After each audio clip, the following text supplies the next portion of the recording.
Private భవనాలలో నివసించే వారందరికీ కూడా మనం తగు సూచనలు నోటీసు ద్వారా, చట్టబద్ధమైన నోటీసుల ద్వారా సూచనలు చేయటం అయింది. అందులో సూచనలు ఏంటంటే అదర్ దాన్ ఇన్మేట్స్, ఆ ఇళ్లలో నివాసం ఉండేవాళ్ళు మినహా ఎవరికి కూడా ఆశ్రయం ఇవ్వకూడదు ఈ రోజు నుంచి రేపు ఎల్లుండి వరకు. ఎందుకంటే అది కౌంటింగ్ సెంటర్కి దగ్గరలో ఉంటుంది కాబట్టి అటువంటివన్నీ కూడా ఇచ్చిన నిబంధనలు దాటద్దు అని వాళ్ళందరికీ సూచనలు చేయడం జరిగింది.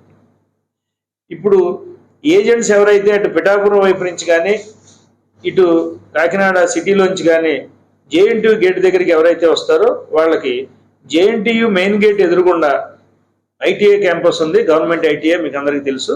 ఐటీఐ క్యాంపస్లోనూ దాని పక్కన ఎగ్జిబిషన్ గ్రౌండ్స్ ఉన్నాయి. ఆ రెండిట్లో దీనికి సంబంధించిన ఏజెంట్స్కి సంబంధించిన పార్కింగ్ అక్కడ ఇవ్వటం జరిగింది. మెయిన్ గేట్ దగ్గర క్యాండిడేట్స్గా అనుమతి పొందిన వారు ఎవరైతే వస్తారో వారు కౌంటింగ్ సెంటర్ దగ్గరలోకి ఏ విధమైన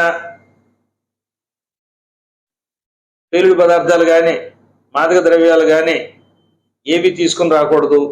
అట్లాగే వాళ్ళ దగ్గర ఎలక్ట్రానిక్ పరికరాలు ఏమీ తీసుకుని రాకూడదు. కమిషన్ నిర్దేశించిన బాల్ పాయింట్ పెన్ను, వైట్ పేపర్స్తో మాత్రం వాళ్ళ లెక్కింపులు నమోదు చేసుకోవడానికి వారికి మాత్రమే అనుమతించబడతారు. అటువంటివి ఏమైనా వస్తే జేఎన్టీయూ మెయిన్ గేట్ దగ్గరే తనిఖీ చేసి అవన్నీ రిమూవ్ చేయడం జరుగుతుంది.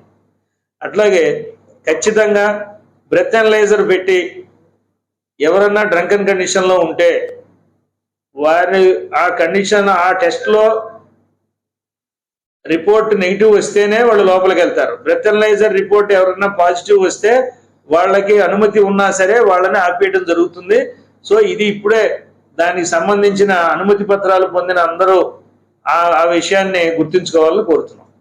అట్లాగే నాగమల్లితోట జంక్షన్ దగ్గర, అట్లాగే ఇటు పక్కన భానుగుడి జంక్షన్ దగ్గర, ఏఆర్ లైన్స్ దగ్గర మనం ఏదైతే లోపలికి వెళ్లే వాళ్ళని తనిఖీలు చేస్తామో అక్కడికి దయచేసి ఈ క్యాండిడేట్స్ కానీ ఏజెంట్స్ కానీ అందరూ సహకరించాలి. ఎవరికైతే అనుమతి ఉందో వారు మాత్రమే కారులో రావాలి, కానీ వారితో పాటు కొంతమంది అనుమతి లేని వాళ్ళని తీసుకొస్తే ఆ కారులో మేము పార్కింగ్ లో కూర్చుంటామంటే అలౌ చేయడం జరగదు. వారిని మేము అక్కడ దింపితేనే వీరు లోపలికి వెళ్తారు. సో అటువంటి ఇన్కన్వీనియన్స్ లేకుండా ఏజెంట్స్ కానీ ఎలక్షన్ ప్రాసెస్ లో ఉండే ఏజెంట్స్ వాళ్ళందరూ కూడా సహకరించాలి క్యాండిడేట్స్. అట్లాగే కౌంటింగ్ ప్రాసెస్ లో ఉండే స్టాఫ్ ఉంటారు, అధికారులు, సిబ్బంది ఉంటారు. వాళ్ళ పార్కింగ్, వాళ్ళ వెహికల్స్ ని వాళ్ళని కూడా జేఎన్టీయూ మెయిన్ గేట్ దగ్గర రప్పించి వాళ్ళందరినీ తనిఖీ చేసి లోపలికి తీసుకెళ్తారు. వాళ్ళ వెహికల్స్ ఎక్కడైతే రెస్పెక్టివ్ ప్లేసెస్ ఉన్నాయో అక్కడ పెట్టేస్తారు. ఏది సెంటర్ ఏదైతే ఉందో సెంటర్ పక్కన వాళ్ళకి అలాట్ చేయడం జరిగింది. క్యాండిడేట్స్ మాత్రం బయట పక్కన ఐటీఐ గ్రౌండ్, ఎగ్జిబిషన్ గ్రౌండ్స్ లో జరిగింది. ఒక్క పెద్దాపురం అసెంబ్లీ సంబంధించిన కౌంటింగ్ మనకి స్టేడియంలో, మల్టీపర్పస్ స్టేడియం, ఇండోర్ స్టేడియంలో ఉంది. అది మనకి ఈ మెయిన్ క్యాంపస్ కి నార్దర్న్ డైరెక్షన్ లో ఉంటుంది. అందుకని నాగమల్లితోట జంక్షన్ నుంచి పెద్దాపురంకి సంబంధించిన వాళ్ళందరూ లెఫ్ట్ సైడ్ అనుమతించబడుతుంది. వాళ్ళకి డిస్ట్రిక్ట్ స్పోర్ట్స్ అథారిటీ గ్రౌండ్ లో వాళ్ళు పార్కింగ్ చేసుకుంటారు. పార్కింగ్ చేసుకునే ముందు ఈ ఏజెంట్స్ ని మెయిన్ గేట్ దగ్గర డ్రాప్ చేసి పార్కింగ్ అక్కడికి వెళ్ళిపోతారు.